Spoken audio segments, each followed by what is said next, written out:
सिमत जुर्अतो हिम्मत का है इजहार, सीधी बात रिवायात सहाफत का अलम बरदार, सीधी बात। नाज़रीन गिरामी अस्सलामु अलैकुम वरहमतुल्लाहि वबरकातुहू।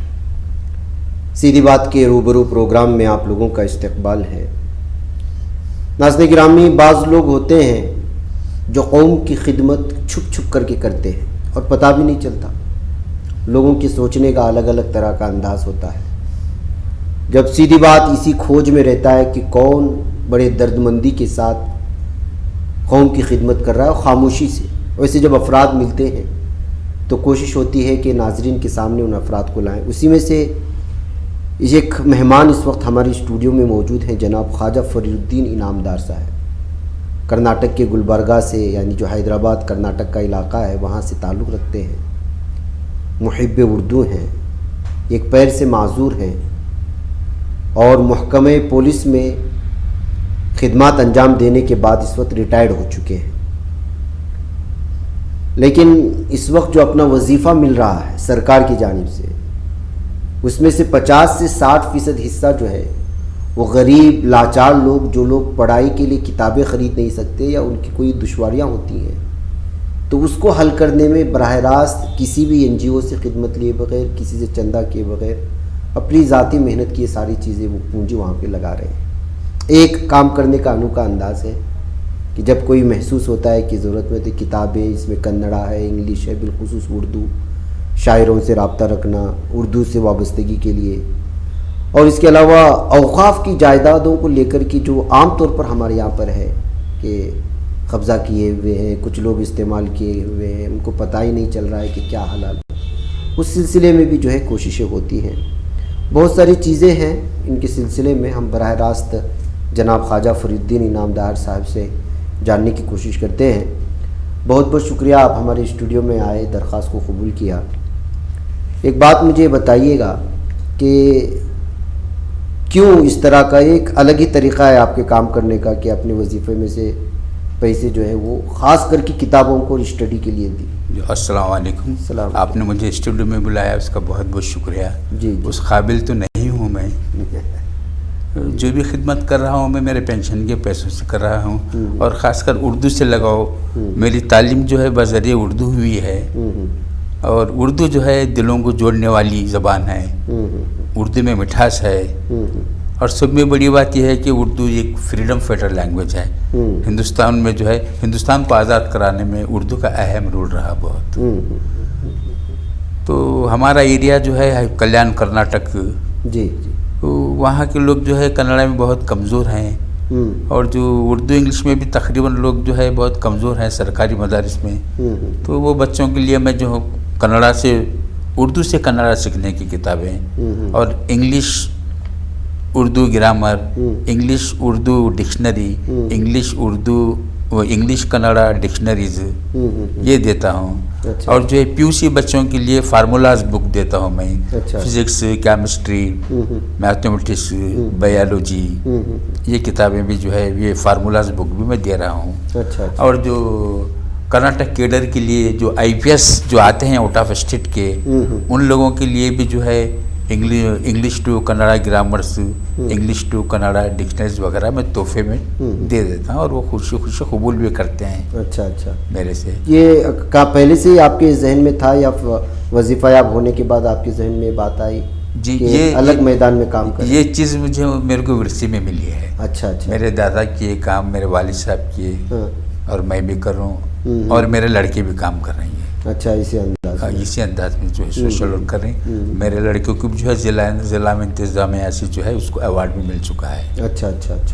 आपको भी सुना कि यादगीर ज़िला इंतज़ामिया की जानिब से जो है ज़िली सतह का अवार्ड भी आपको मिला है, एजाज़ात मिले हैं बहुत सारे। जी हाँ, वो मेरी सोशल सर्विस से जो है मुतासिर हो के पूरा हैदराबाद कर्नाटक यानी कल्याण कर्नाटक का टूर कर रहा था आज से 4 साल पहले।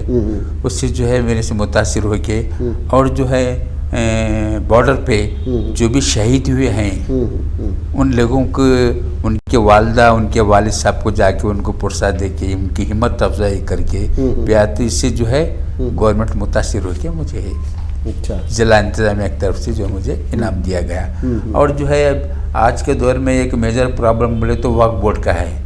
अब मिसाल के तौर पर देखिए, शोरापुर में एक बड़ी मस्जिद है जिसको सुरपुर भी कहते हैं, जिला यादगीर। तो मैं यहाँ जिला यादगीर से मैंने वो मस्जिद की गज़ेट नोटिफिकेशन लिया। तो गज़ेट नोटिफिकेशन में, कर्नाटक गज़ेट नोटिफिकेशन में बड़ी मस्जिद शोरापुर लिखे हुआ है और ज़मीनात कितने हैं वो ज़मीनात लिखे हुए हैं, लेकिन किस मुकाम पे लिखे हैं वो गांव का नाम नहीं है दर्ज। अच्छा। ये वो शर्म की बात है। ये गज़ेट नोटिफिकेशन में जो है मुकाम का नाम नहीं है, लेकिन फिर भी मैं जो है वहाँ की जो है किस गांव में है, आंदोला में प्रॉपर्टी है, मैं वहाँ का जो है पूरा जो है पता लगा के बहानी वगैरह निकाला मैंने। और वैसे ही जो है 196 एकड़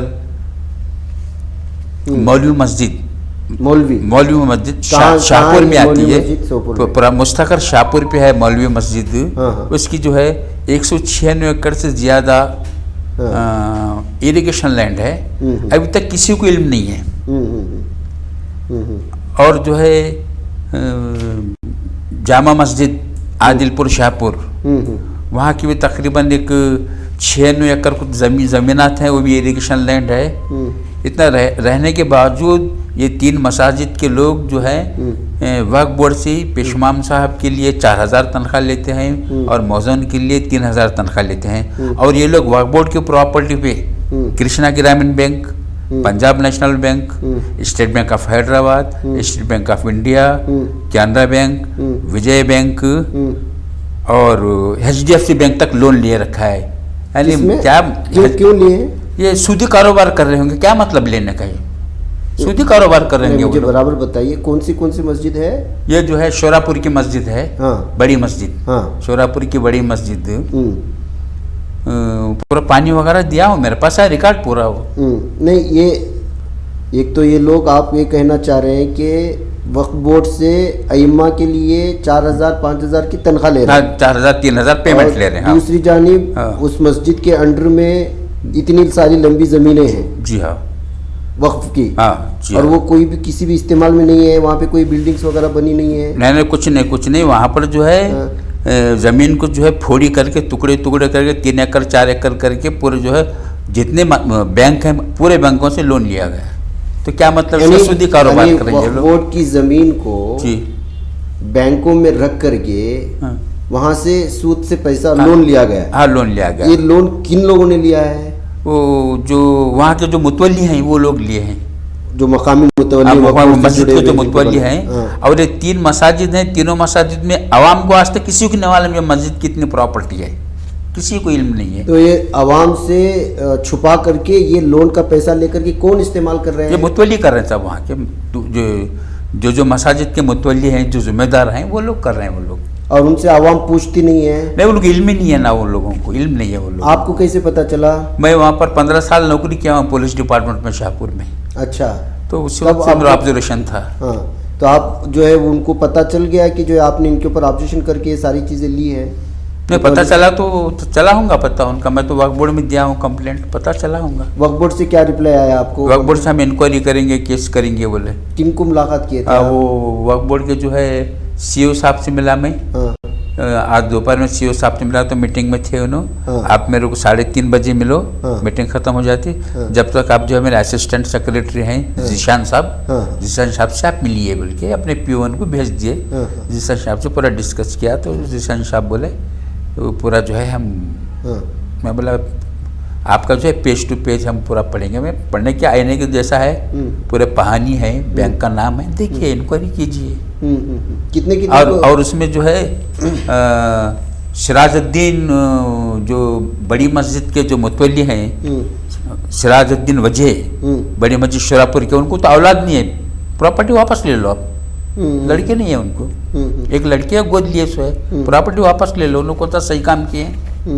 ये भी बोला उनको मैं। अच्छा, ये पूरी शिकायतें आप वक्फ बोर्ड में वक्फ बोर्ड में किया हूँ। तो वक्फ बोर्ड से रिप्लाई ये आया कि उसको देखेंगे, हम इंक्वायरी करेंगे बोल के आ गया था। अच्छा। अभी ये लोग जो अब मुतवल्ली साहब ये लोग सब जब इतनी काम कर रहे हैं, तो जाहिर सी बात है कि वो जो है उनके पास पुलिस भी होंगे, बहुत सारी चीज़ें होंगी, बहुत सारी चीज़ें। आजकल वक्फ बोर्ड का यही मामला चल रहा है ना, जी जी हाँ। तो आप कैसे उनसे निपटेंगे? नहीं, मैं अकेला ही काफ़ी हूँ, अल्लाह के फजल से। अल्लाह ताला मुझे बहुत हिम्मत दिया है। और ये केस मैं खुद वकालतनामा डाल के डील करने की हिम्मत रखता हूँ मैं। अच्छा, एज इन पर्सन सेक्शन के तहत इससे पहले वक्फ बोर्ड का एक केस जीत चुका हूँ मैं हाई कोर्ट डबल बेंच में वकालतनामा डाल के। श्री रजनीश गोयल साहब वो केस दिए थे, सीनियर IAS ऑफिसर। मुझे आप पे पूरा यकीन है 110% आप वक्फ बोर्ड। अच्छा, जो आपने बैंक से डिटेल्स निकाले हैं जी जी लोन की, कितने यानी कितनी रकम निकाले हैं टोटल? वो लाखों करोड़ों में है साहब, वो पानी में दर्ज है। कितना पैसा ले, पानी में दर्ज है पूरा। अब वो पैसा लेके कौम की खिदमत के लिए तो नहीं लाया? कौम की खिदमत कहीं भी कुछ नजर नहीं आ रहा है? कुछ एक पैसे की उल्टा चंदा लेते हैं मसाजिद में वो लोग। यानी मस्जिद की प्रॉपर्टी के, जो वक्फ बोर्ड की प्रॉपर्टी है जो मस्जिद के अंडर में आती है, उसकी ज़मीन लोन पे रख करके पर्सनल इस्तेमाल कर रहे हैं। मस्जिद के इमाम को तनख्वाह देने के लिए वक्फ बोर्ड से ले रहे हैं, ऐसा बोलना चाह रहे हैं? जी हाँ, जी बिल्कुल सही। ये हमारी कौम की हालत है जी, कौम की हालत है साहब। तो आपने जो है ये सारी चीज़ें तफसीलात इकट्ठा कहाँ से निकाले आपने? ये सारी चीज़ें कैसे? पूरा जो मैं वक्फ बोर्ड ऑफिस फिर के करके जो है महकमे पुलिस में काम किया हूँ, अल्लाह के फजल से थोड़ा बहुत नॉलेज है। फिर के जो है RTI में उसमें जो है कलेक्ट किया हूँ मैं, पूरा राइट टू इन्फॉर्मेशन एक्ट में कलेक्ट किया हूँ। तो अब ये डायरेक्ट जो है आप वक्फ बोर्ड में पेश करने के बाद वक्फ बोर्ड वाले इस बात को यकीन दहानी कराएं कि कुछ मामला हल करेंगे या फिर ऐसे ही चलता रहेगा? क्या हम पूरा इंक्वायरी करके उन पे एक्शन लेंगे बोल के बोले हैं साहब। अच्छा। अगर उन्होंने एक्शन नहीं लिएगा तो मैं उन पे एक्शन ले लेता हूँ, उतनी कैपेसिटी है मुझे। बेहतर नाज़रीन गिरामी, आप देख रहे हैं कि क्या कुछ हो रहा है हमारे कौम के साथ। हम लोग इस बात को लेकर के ऑब्जेक्शन कर रहे हैं कि वक्फ बोर्ड को ख़त्म करने के लिए वक्फ एक्ट को साजिशें चल रही हैं मरकज़ी हुकूमत की जानिब से। अब खुद हमारी कौम का ये हालात है, ये एक जगह की ये कहानी नहीं है। पूरे भारत के वक्फ प्रॉपर्टीज़ की हजार करोड़ की प्रॉपर्टी को कुछ लोग इस्तेमाल कर रहे हैं, लोगों को पता भी नहीं है। अब खुद आप सुना होगा कि कह रहे हैं कि आवाम को पता ही नहीं है कि हमारे गांव में जो मस्जिद है वो वक्फ बोर्ड की ज़मीन कहाँ तक फैली हुई है, कौन उसका इस्तेमाल कर रहा है, उसकी ज़मीनात की जो है डॉक्यूमेंट्स को, दस्तावेज़ात को बैंक में रख कर के, एक बैंक नहीं कई बैंक में वहाँ से लोन निकाला जा रहा है और ज़ाती जो है उस पर इस्तेमाल कर रहा है। और फिर आवाम को कैसे उल्लू बनाया जा रहा है कि जो इमाम की लिए जो तनख्वाह जो है कहीं वक्फ बोर्ड से लिया जा रहा है, चंदा से अदा किया जा रहा है, और जिस ज़मीन को इस्तेमाल में ला करके, जहाँ पर काम करके, तरक्याती काम करके, तामीराती काम करके पूरे इदारे को चला सकते हैं, एक तालीमी एजुकेशन और सिस्टम बिठा सकते हैं, वो नहीं हो रहा है और वो अकेला कर रहा है। इसके बावजूद हमें शिकायत है कि जो है वक्फ एक्ट को ख़त्म करने की साजिशें हो रही हैं। असल तो मामला ये है कि हम लोग खुद यहाँ पर जो इसके साथ नाइंसाफ़ी कर रहे हैं। मैं कह नाज़रीन गिरामी, वक्त लंबा हो चला है, मुझे और ख्वाजा फरीउद्दीन साहब को जो इजाज़त है, क्योंकि हमने चेक किया बहुत सारे किताबें देने का हो या अलग ही काम करने का अंदाज़, किसी से डरे बगैर कौम की खिदमत के लिए अचानक इसे खड़े होना भी बड़ी बात होती है। मैं कह मुझे उनको इजाज़त है, इंशाल्लाह कुछ बातें होती रहेंगी। अस्सलाम वालेकुम रहमतुल्लाहि बच पाता है कोई सहाफ़ी की निगाहों से, मिलाता है ये लोगों को मोहब्बत की पनाहों से। करम और दर्द मंदी का है एक संसार, सीधी बात। अज़ीमत जुर्अतो हिम्मत का है इज़हार, सीधी बात। अज़ीमत जुर्अतो हिम्मत का है इज़हार, सीधी बात। ये चैनल हक निगर बन कर कुचल देता है फितनों को।